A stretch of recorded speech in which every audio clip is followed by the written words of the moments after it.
পবিত্ৰ জুম্মাৰ নামাজৰ পৰা ওলাই আহি এখন মুছলমান সমাজে ল'লে বৃহৎ সিদ্ধান্ত। নমস্কাৰ, জীৱন জিন্দাবাদ চেনেলৰ অন্য এটি নতুন ভিডিঅ'লৈ আপোনালোকক স্বাগতম জনাইছোঁ।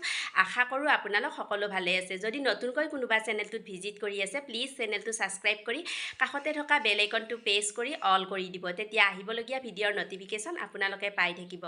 হয়, নগাঁৱৰ মুছলমান সমাজৰ বৃহৎ সিদ্ধান্ত।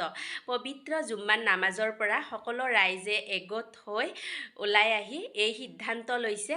আৰু কি সিদ্ধান্ত লৈছে আপোনালোকে এই ভিডিঅ'টোৰ জৰিয়তে জানিব পাৰিব।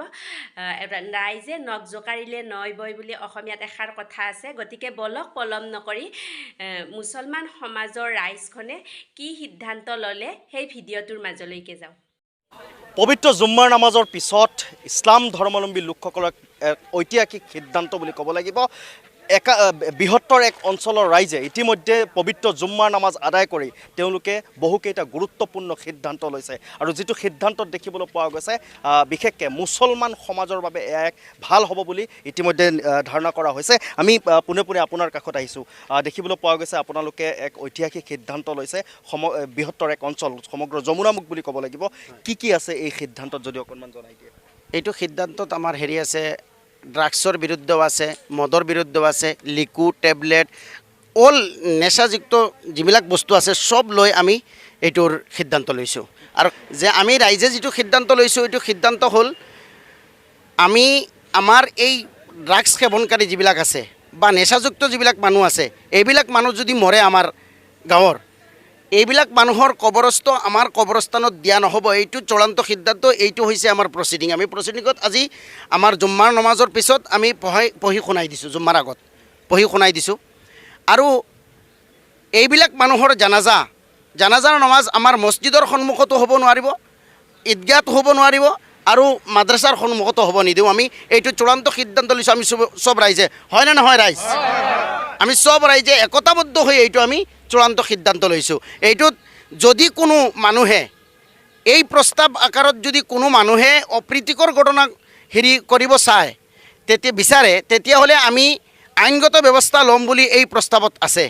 আৰু আমি হোজাই আমাৰ SP ছাৰ আৰু আমাৰ যমুনামুখ ভাৰপ্ৰাপ্ত বিষয়া OC ছাৰ, তেওঁলোকৰ আমি আশ্ৰয় ল'ম যদি কোনো মানুহে অপ্ৰীতিকৰ ঘটনা ঘটায়। সিদ্ধান্ত যদি কোনোবাই নামানে বা ইয়াত যদি কিবা তেওঁলোকে ৰিয়েকশ্যন লয়, তেতিয়াহ'লে আপোনালোকে আমি আৰক্ষীৰ কাষ চাপিম। যদি কোনোবা মানুহে এই সিদ্ধান্তটো নামানে, আমি যিটো সিদ্ধান্ত লৈছোঁ এইটো নামানে, আৰু নামানি যদি সি বেলেগ কিবা ষ্টেপ ল'ব বিচাৰে, আমি আৰক্ষীৰ কাষ চাপিম ইনশাআল্লাহ।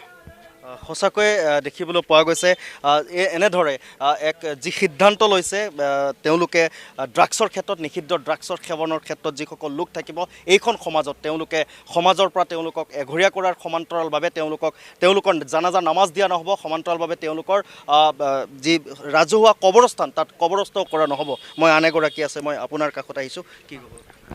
সেইটোৱে ক'ব বিচাৰোঁ যে আমি যোনটো ষ্টেপ লৈছোঁ, লাহে লাহে এইটো সকলো সমাজে ল'ব লাগে। কাৰণ চাওক, আজিকালি যিবিলাক অঘটন ঘটি আছে, এইবিলাক চব নিচাজাতীয় দ্ৰব্য সেৱনৰ ক্ষেত্ৰত হৈ আছে। তাৰ কাৰণেই হৈ আছে। আজি আপুনি যেতিয়া নিচা সেৱন কৰিব, নিচাটো নাপাব, নিচাটো পাবৰ কাৰণে আপুনি যিকোনো পৰ্যায়লৈ যাব পাৰে। আৰু নিচাটো সেৱন কৰাৰ পাছত আপুনি যিকোনো অপ্ৰীতিকৰ ঘটনা ঘটাব পাৰে। যেনেকৈ দৰ্শনকাণ্ড কোনো সুস্থ মানুহে সুস্থ জ্ঞানত নকৰে। যেতিয়া সি নিচা সেৱন কৰিব, নিচাত পৰিব, যেতিয়া সি গৈ এইটো কৰিব, পাছত সি পস্তাব নিজে। গতিকে আমি এইটো বিচাৰিছোঁ যে আমাৰ এই বৃহত্তৰ অঞ্চলে যোনটো ষ্টেপ লৈছে, প্লাছ আশ্ৰয় আপোনাৰ আইনৰো কাষ চাপি পেলাই এইটো সিদ্ধান্ত লোৱা হৈছে। গতিকে আমাৰ যোনটো প্ৰস্তাৱ আছে, এই প্ৰস্তাৱ সকলোৱে মানি ল'ব বুলি আশা কৰিছোঁ। আৰু নামানিলে আইনৰ বিহিত ব্যৱস্থাত পৰিব তেওঁলোক। আপোনালোকে একোটাকৈ শ্বেয়াৰ কৰি দিব, কাৰণ আপোনালোকৰ একোটা শ্বেয়াৰে আন সমাজৰ যিসকল লোক আছে তেওঁলোকো হয়তো এনেধৰণৰ সিদ্ধান্ত ল'বলৈ তেওঁলোকে বাধ্য হ'ব।